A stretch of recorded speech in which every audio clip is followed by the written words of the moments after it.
금욕주의, 율법적인 것들, 또 전통과 인간의 어떤 규례들을, 장로들의 유전들을 하나님의 말씀보다도 더 중요시 여기는 것들을 지적하고 있다 하는 것을 우리가 유념하면서 말씀을 살폈으면 좋겠습니다. 오늘 우리는 장로의 유전 또는 관습 또는 전통, 이것보다도 하나님의 말씀이 뭐라고 말하고 있는가, 성경이 우리에게 무엇을 가르쳐주고 있는가에 우리가 관심을 두고 또 거기에 우리의 신앙의 초점을 맞춰야 될 줄로 믿습니다. 16절로 19절까지에서는 천사의 숭배, 이 천사 숭배가 잘못되었다 하는 것을 지적합니다. 18절에 보면은 아무도 꾸며낸 겸손과 천사 숭배를 이유로 너희를 정죄하지 못하게 하라. 천사는 우리들이 숭배해야 될 대상이 아니다라는 거예요. 천사는 우리가 숭배해야 될 대상이 아니다. 대상이 아니다. 천사는 하는 역할이 뭐냐?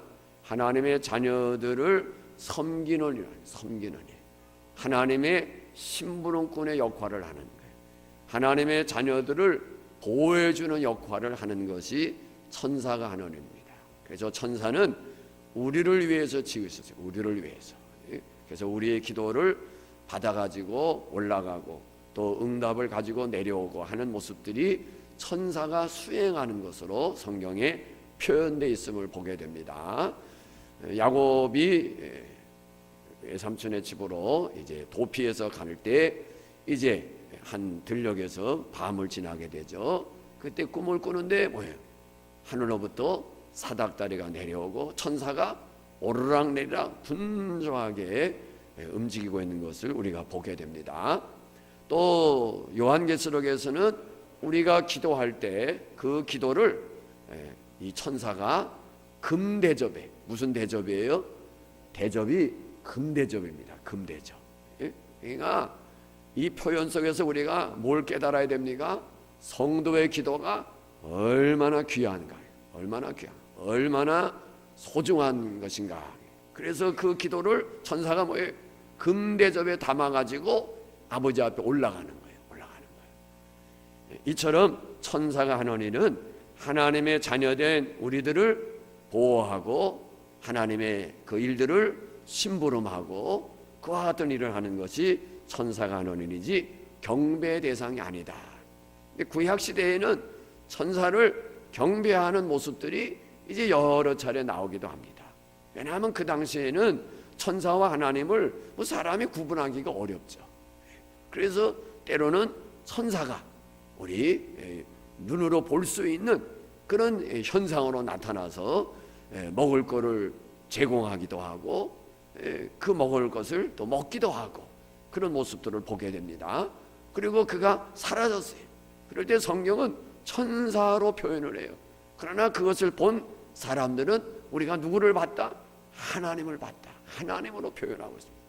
그러다 보니까 이 잘못된 의식 속에서 천사를 숭배의 대상으로, 우리가 섬겨야 될 대상으로 생각하는 그런 오류가, 그런 잘못됨이 있었다는 얘기입니다. 그래서 천사 숭배는 잘못된 것이다. 그건 골로새서만 이야기하고 있지 않아요. 히브리서에도 가게 되면은 천사가 하는 일이 뭐냐 하는 것도 설명해 주면서 천사는 결코 우리보다 우월한 존재가 아니다. 하나님이 만드신 모든 피조물 가운데 가장 우월하고 탁월한 존재는 누구다? 오늘 사람, 나다. 왜? 사람은 하나님의 형상대로 지음을 받아요. 하나님의 형상대로.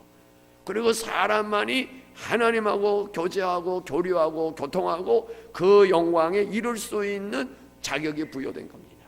하나님의 형상대로. 어떤 피조물도 하나님의 형상대로 지음받은 존재가 없어요. 그렇기 때문에 천사가 우월하다든지 그 천사가 사람들로 하여금 경배를 받아야 될 그런 대상이 아니다. 그런 것들로 인해서 그리스도인들이 정죄를 받는 일이 있었다는 거예요. 그래서 아무도 겸손히 꾸며낸 겸손, 천사 숭배를 이유로 너희를 정죄하지 못하게 하라 하는 얘기입니다. 이런 것들은 다 뭐냐? 초등학문이라는 거예요. 세상의 초등학문. 율법에 얽매여서 쉽게 얘기하면은 우리나라에 뭐라 그럴까? 이 미신적인 요소들이 많이 있어요, 우리 속에. 그래서 우리 믿는 사람들조차도 그냥 그게 이제 풍습으로 내려오다 보니까 그렇게 하는 거예요. 뭐 쉬운 예로 더위 사가세요. 또 뭘 먹으면은 뭐가 없어진다더라. 뭐 그런 것들이 있잖아요. 이런 것들이 만일에 우리가 그냥 그거를 신뢰하는 건 아니지만은 무의식적으로 옛부터 내려온 풍습을 이야기하는 거예요. 과거에 또 연세가 높으신 분들은 뭐라 그럴까, 이 문지방을 바른 것을 아주 싫어했어요. 문지방. 그 사람들은 아마 블레셋 자손인가 봐요. 블레셋. 왜냐하면 블레셋 그 하나님의 그 율법이 다곤 신당에 들어갔을 때 아침에 일어나서 그 다곤 신당에 있는 신전에 들어가 보니까 다곤 신상이 땅바닥에 엎드려 있는 거예요. 그게 똑바로 세워놨어요. 그 다음날은 박살이 나갖고 여기저기 걸터 있는데 뭐가 문지방에 걸터 있었지? 그래가지고 그때부터 블레셋 사람들이 문지방, 왜? 자기들이 섬기는 신상이 문지방에 걸터 있었단 말이에요.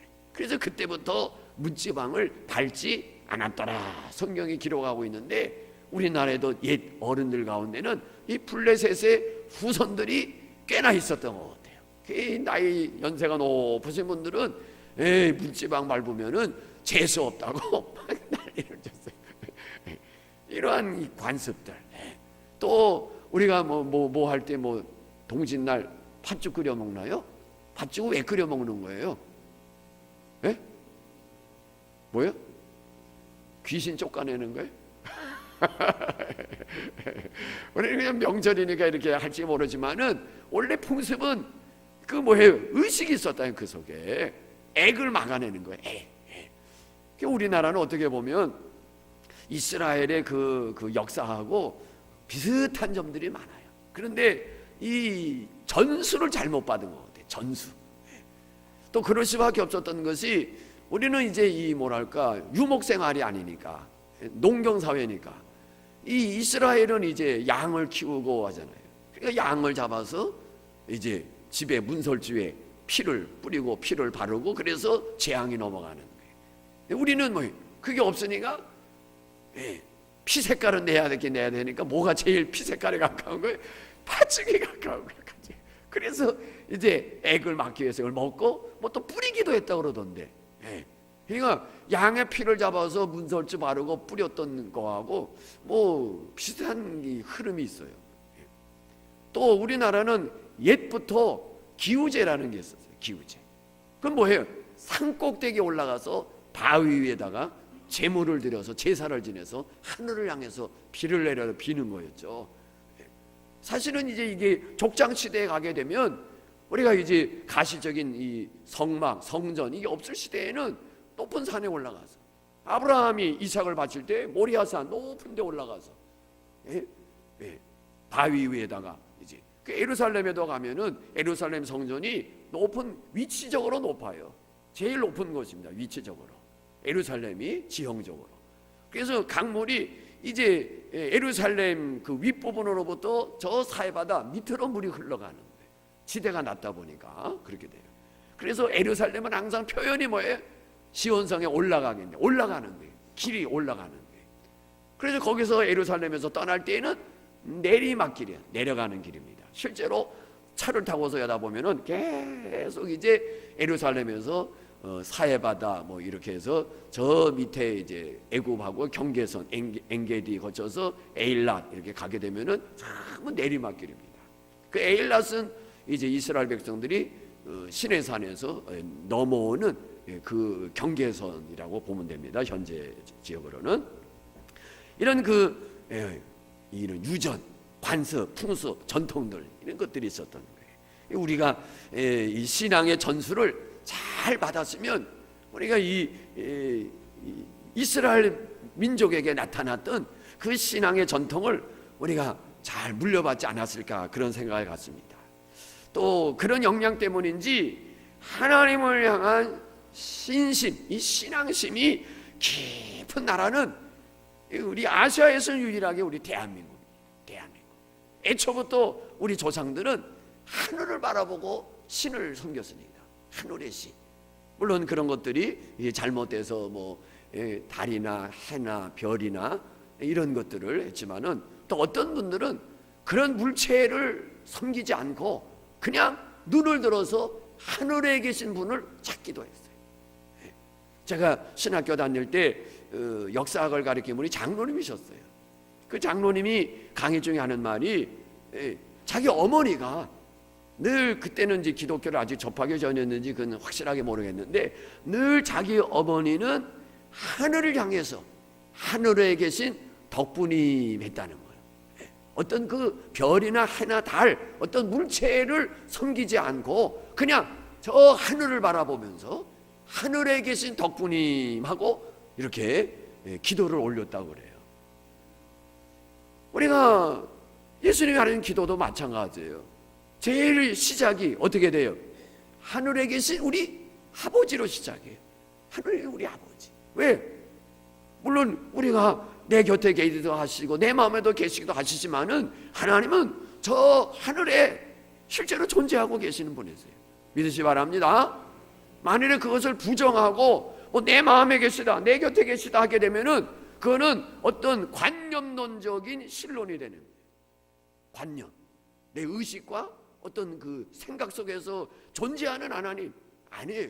우리는 실제로 하늘에 계신 하나님, 하늘에 계신, 하나님의 나라가 그냥 영적으로만 하나님의 통치가 그냥 우리 속에 그냥 이루어지는 그런 관념적인 것이 아니라, 하나님의 나라가 실제로 저 하늘에 있다. 아멘의 진리가 있어요. 있는 거예요. 왜? 믿음의 선조들이 올라갔잖아요. 에녹도 올라갔고 엘리야도 올라갔고, 더 중요한 것은 믿음의 주 되시는 예수님이 하늘로 올라가셨잖아요. 승천하셨단 말이에요. 우리는 어딘가는 모르지만은 저 하늘에 하나님의 나라가 있단 말이에요. 예수님도 십자가에 죽으실 때 많은 주의 백성들이 바위가 깨지면서 일어나서 부활해서 하늘로 승천했어요. 올라갔어요. 이것을 목격한 사람들이 예수님을 가리켜서 저는 정녕 하나님의 아들이었다는 거예요. 그러니까 오늘 우리가 하나님을 관념론적인 신으로 이렇게 생각하면 안 돼요. 실제로 존재하시는 분이 하늘에 계시. 그러니까 아주 우리 장로님의 모친은 아주 영적인 신령한 은혜가 있지 않았나, 개인적으로 그런 생각을 해봅니다. 하늘의 어떤 물체를 섬긴 게 아니라 하늘에 계신 덕부라고 불렀답니다. 덕. 그러니까 사랑이 많고 국률이 많고 마음이 어지신 분이라는 게 덕분님이에요. 덕분님. 어떻게 그런 용어를 썼을까 싶습니다. 오늘 우리가 이 율법적인 것들, 이런 것들은 다 초동막 학문이라는 거예요. 그러니까 성경에서 말하는 율법적인 것들은 뭐래요? 날짜 지키는 일, 절기 지키는 일, 이런 것들. 또 거기에 더해져서 장로들의 유전이라는 게 있어요. 유전. 말씀에 보태져서 입으로 전해져서. 근데 이제 유대인들의 모순이 뭐냐면은, 하나님의 기록된 이 말씀보다도 장로들의 유전을 입으로 구전이라고도 표현하죠. 입으로 전해 내려오는 것들을 더 이렇게 중요하게 여기는 그런 상황들. 그와 같은 것들을 따르는 것을 경계하라. 왜냐? 20절 같이 읽습니다. 20절 시작. 너희가 세상의 초등학문에서 그리스도와 함께 죽었거든 어찌하여 세상에 사는 것과 같이 규례에 순종하느냐. 세상의 초등학문, 이 세상의 관습, 풍습, 인간적인 잘못된 전통, 종교적인 의식, 이런 모든 것들 그리스도와 함께 죽었다는 거예요. 날짜를 중요시 여긴다든지 절기를 중요시 여긴다든지 의식적으로 치우치자든지, 물론 의식을 무시할 수는 없어요. 그러나 의식적인 것, 의식을 무시해도 안 되지만은 의식을 또 너무 거기에 치중하는 것, 진실과 전심이 없이 의식만. 천주교의 이제 모순이 뭐예요? 의식적으로 하는 거, 완전히 의식적으로. 그와 같은 것들 이미 그리스도와 함께 너희가 죽었다. 우리의 율법적인 모든 것들 그리스도께서 십자가에 못 박으실 때 못 박은 거예요. 그렇다고 율법이 폐기됐다는 건 아니에요. 예수님이 다 이루심으로, 주님이 이루신 것이 마치 그를 믿는 우리들도 율법을 이룬 것으로 여겨주시는 거예요. 아멘이십니까? 네. 우리가 이룰 수 없는 율법 예수님이 다 이루심으로, 네. 우리는 거저 예수님을 믿음으로 그를 의로 여기셔서 우리도 율법을 다 이룬 자로 여겨주셔서 아버지께서 그리스도가 율법을 다 이루신 것을 통해서 우리들도 의로운 자로, 의롭다 여겨주시는 줄로 믿습니다. 그래서 십자가에 못 박을 때 그 초등화 한 분도 함께 못 박았다. 그런데 어찌하여 너희가 세상에 사는 것과 같이 규례에 순종하느냐, 어찌하여 그런 규례에 얽매여서 살아가느냐 하는 거예요. 그와 같이 된 까닭은 뭐예요? 우리가 믿음의 주 되시는 예수님을 붙잡지 않기 때문에.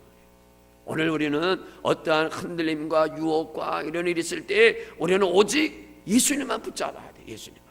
아멘이십니까? 예. 예수님 붙잡지 아니하면 자꾸 다른 데 이제 유혹을 받는 거예요. 예수님이 나의 구원자시고, 예수님이 나의 생명이시고, 예수님이 나의 능력이시고, 네. 오직 예수님으로만 내가 하나님 앞에 서게 되었고 하나님의 나라에 가게 되었다. 예수님만이 나의 모든 것. 그래서 이 예수님을 붙잡아야 돼. 예수님. 아멘이십니까? 이거 붙잡지 않고 자꾸 이 가지치는 것들을 붙잡으래. 원 뿌리를 붙잡아야 되는데 가지치기를 붙잡아야 돼. 그것을 오늘 성경이 추적해요. 역시 그 말씀이 이제 앞에 19절에 있어요. 같이 읽습니다. 19절 시작. 머리를 붙들지 아니하는지라 온 몸이 머리로 말미암아 마리와 힘줄로 공급함을 받고 연합하여 하나님이 자라게 하심으로 자라나느니라. 머리가 뭘 말하는 게 예수 그리스도. 교회의 머리는 그리스도라. 너희는 그의 지체라. 지체라. 그래서 머리로 연결되어서 그 지체들이 연합하고 머리로부터 모든 지시가 내려지는 거예요. 이 머리로부터 모든 것이 사랑도 마찬가지. 그 어느 그 아주 오래됐습니다마는 그 어느 글에 사랑이 뇌가 하느냐 가슴이 하느냐, 사랑이 뇌가 하느냐 가슴이 하느냐. 물론 이제 그냥 이 정서적으로 표현을 할 때는 가슴으로 한다고 표현을 할겠죠. 마음과 마음으로 연락됨으로 내가 A를 좋아하고 B를 좋아하고. 그런데 이 의학적으로 논하자면은 이 가슴으로 사랑하는 게 아니라 뇌로 사랑한다는. 내가 누군가를 좋아할 때 뇌가 뭐예요? 명령을 내리는 거야. 뇌가. 그래서 뭘 이제 이 뇌가 명령을 내리냐? 사랑의 호르몬이 막 나오게 만드는 거예요. 사랑의 호르몬이. 예. 일부 젊은이들을 제외하고는 사랑의 호르몬이 많이 나올까요? 안 나올까요? 사랑의 호르몬이 별로 안 나와. 예. 그러니까 이제 뭐 남편이 아내가 어느 방에서 자는지도 몰라. 관심도 없어. 어디서 자기들이 자는지, 들어왔는지 안 들어왔는지. 어떨 때는 저는 그런 생각을 해요. 혼자 이렇게 이거 어떨 때는 내가 죽어도 모르겠네. 몰라요. 그러나 젊은 날에는 뭐예요? 사랑의 이 호르몬이 이 사랑. 그래서 의학적으로 논할 때는 사랑은 뇌가 하는 것이다. 뇌가 이 호르몬의 그 사랑의 호르몬의 용어가 세로토닌이라는 거예요. 세로토닌.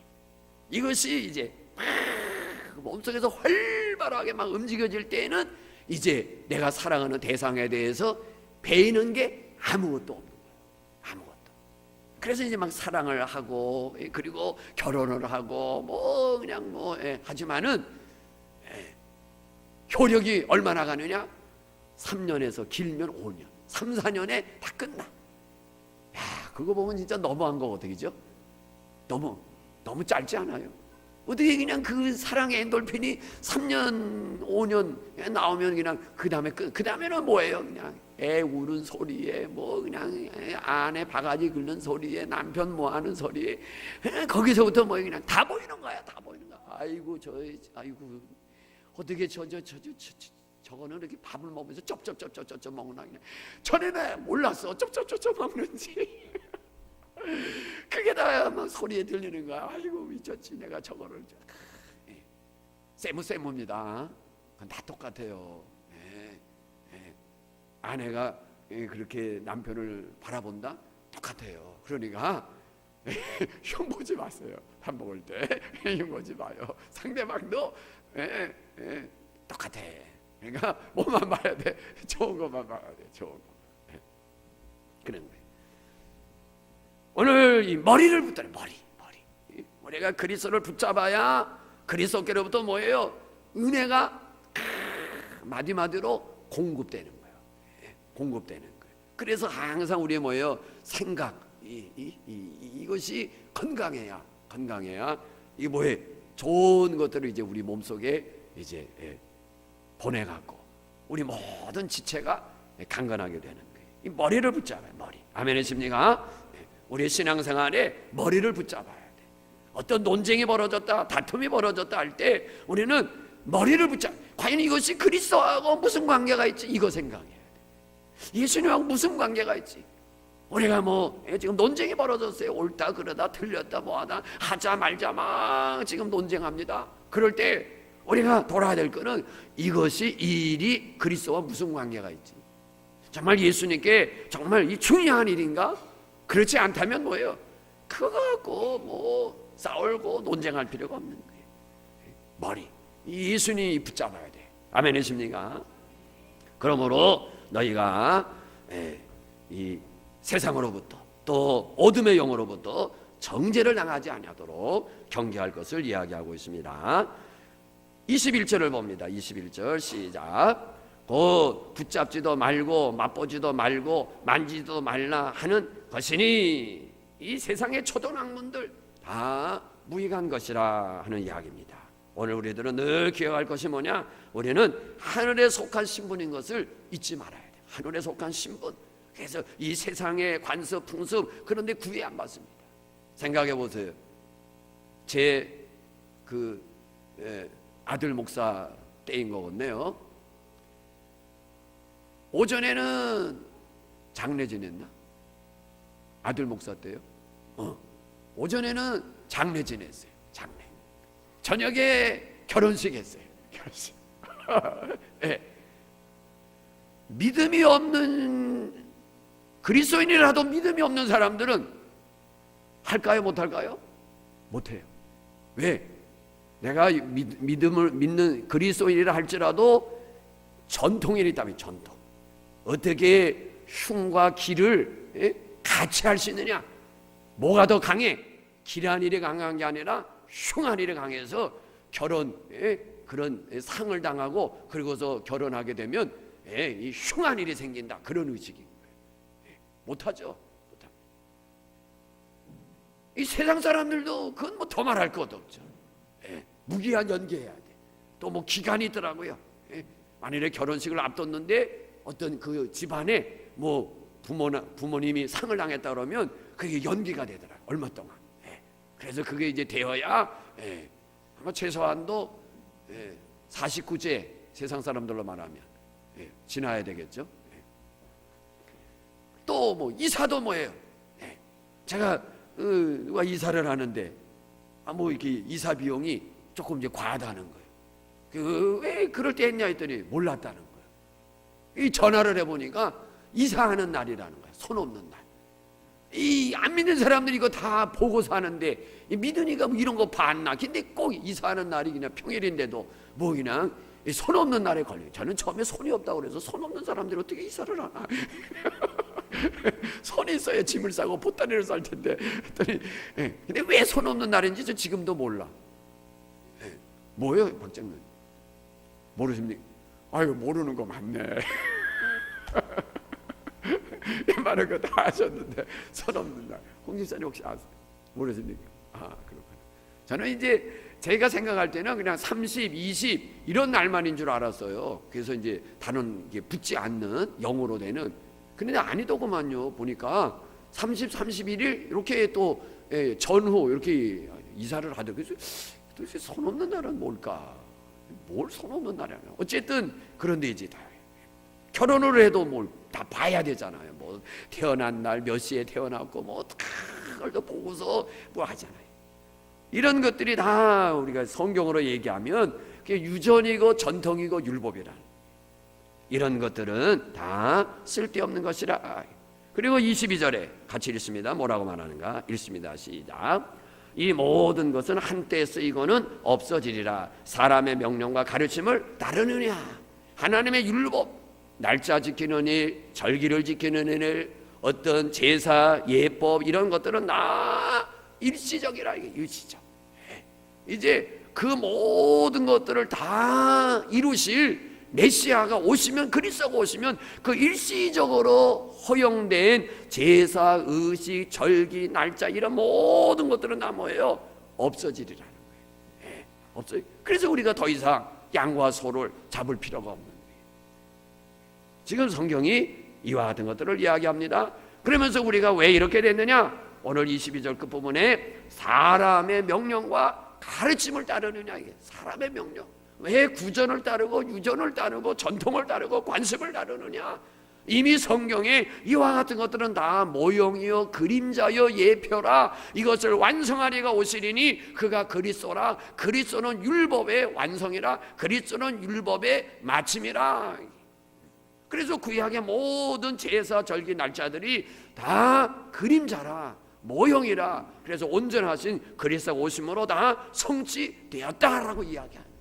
그럼에도 불구하고 어찌하여 이 사람으로부터 계속 전해 내려오는 그 명령과 그 가르침을 너희가 따르느냐 지적하고 있는 겁니다. 오늘 우리들 오직 우리가 생각할 거 뭐냐? 하나님의 말씀. 우리가 붙잡아야 할 것은 뭐냐? 오직 예수 그리스도. 아멘이십니까? 오직 그리스도, 오직 하나님의 말씀. 이것을 주님과 어떤 관계가 있느냐? 이것을 과연 성경에 말하고 있느냐? 그래서 이거 붙잡아야지. 내가 지금까지 어떤 스타일로 신앙생활을 했다, 뭐 예배생활을 했다, 그 전통과 의식, 물론 중요한 거 지켜야죠. 중요한 거 지켜서 좋은 것들은 지켜야죠.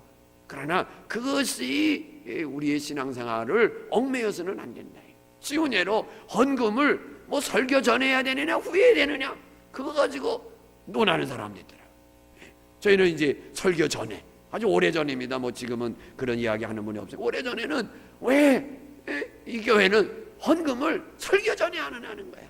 말씀 듣고 해야지. 말씀 듣고. 그럼 주장하는 거야. 말씀 듣고. 그러면 이제 우리가 잘 설명을 해줘야 돼. 설명을 잘 해줘야 돼. 왜 많은 교회들이 이 말씀 전할 후에 하는 교회들이 꽤 많이 있는 것 같아요. 꽤 많이 있어요. 그럼 우리는 왜 전에 하느냐? 왜 전에 하느냐? 우리가 하나님 앞에 드려야 될 것을 먼저 다 드리고 마지막으로 받는 것이 뭐냐? 우로부터 나리는 하나님의 말씀을 받는 거예요. 말씀. 그래서 먼저 예배는 먼저 하나님 앞에 드리는 거예요. 찬양도 드리는 거고, 기도도 드리는 거고, 헌금도 다 드리는 거예요. 이제 하나님께서 우리에게 주시는 것, 내려오는 거는 말씀이래요. 말씀. 그래 때문에 말씀을 듣기 전에 하나님 앞에 우리의 드릴 것을 다 드리고 하나님이 주시는 말씀을 우리가 받는 거예요. 아멘이십니까? 그런 의미로 우리가 말씀 전에 이제, 그러면 말씀 위에 드리는 거 틀렸냐? 틀렸다고는 말할 수 없어요. 그러나 어떤 것이 더 바람직할까 할 때 저는 개인적으로는 말씀 전에. 그러면 말씀 후에 유익한 점이 뭘까? 좀 인간적이고 세속적인 생각이지만은 말씀의 은혜를 받으면 헌금 1,000원 내려고 그러다가 어떻게? 10,000원 낼 수 있을까? 저녁에 헌신 예배를 드리는데 미리 하면은 그냥 준비도 안 해가고 이렇게 꺼적꺼적 해가지고 그냥 손에 잡히는 대로 5,000원 잡히면 들어가 주제 파악을 해야지. 집어넣고 1,000원짜리를 꺼내고. 근데 전혀 준비도 안 한 가운데 있고 그저 뭐 드려도 뭐 그저 뭐 그냥 별로 마음에 그냥 없는 그런 걸 이제 드리려고 생각했어요. 그런데 강사님이 그날따라 감동을 주고 그리고 물질로 헌신해야 될 것을 이야기하고 하는데 마음이 뜨거워지는 거예요. 그러면 평상시에는 뭐 2,000원 드리고 5,000원 드렸던 사람이 은혜가 임하게 되는 날에는 그냥 뭐예요? 10,000원만 드리겠으니까 50,000원이 돼요. 아예 어떤 분은 뭐 지갑을 안 갖고 오는 사람도 있지만은, 왜냐 혹시나 감동받아갖고 무조건 내놓을까봐. 제가 사실 그래요. 제가 어떨 때는 이제 외부에 올 때 지갑을 갖고 이제 처음에 그냥 아유 뭐 늘 저하니까 얼마 드리면 되지 했네. 그런데 말씀을 듣는 가운데 또 그냥 너무 그냥 평상시이기 또 아니야. 그냥 그래도 아유 정말 이렇게 힘껏 주셨다는 얘기를 드려야 되지 않을까 해가고 다시 지갑에서 꺼내는 거야 다시. 그래서 요 근자에는 지갑을 아예 안 갖고 와서 애초에 주기로 한 거만 드리겠다 해갖고 지갑을 오늘 저녁에 갖고 왔을까 안 갖고 왔을까요? 갖고 왔어? 안 갖고 왔어요. 안 갖고 왔어. 왜냐하면 이게 누가 이제 왜 제가 오늘 낮에 깜짝 놀랐어요. 깜짝 놀랐어요. 제가 찬송가 이야기했잖아요. 엉터리 같은 놈, 살아있는 놈. 그러면 여기 그 사람이 온 거예요 오늘.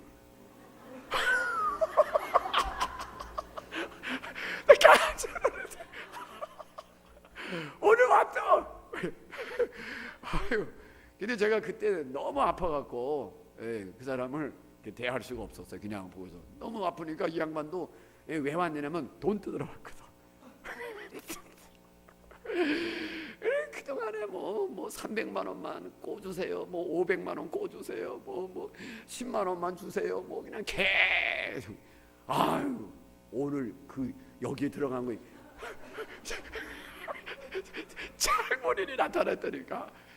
이병수 집사님 아까 그 사람이 바로 그 사람이요. 나보다 한참 후배지. 그러니까 이 양반이 내가 너무 아파하니까 돈 좀 받아가려고 교통비라도 10만 원이고 20만 오면은 제가 그냥은 아니니까 선교사님 오고 그냥 최하는 10만 원이니까 기자들이 와도 그냥 하니까 내가 워낙 아픈 바람에 그냥 뭐 얻어가려고 그러다가 그냥 난감해갖고 명함 하나 주고서 거기다 계좌번호 쓰고 가더라고. 일일이 좀 보내달라고. 아이고 참 깜짝 놀랐어요. 아이고 장본인에 나타날 줄. 뭐 여튼 알고 있지만은 아이고 참 오늘 말해줬는데 딱 그 사람이잖아. 아이고 참 배 아파.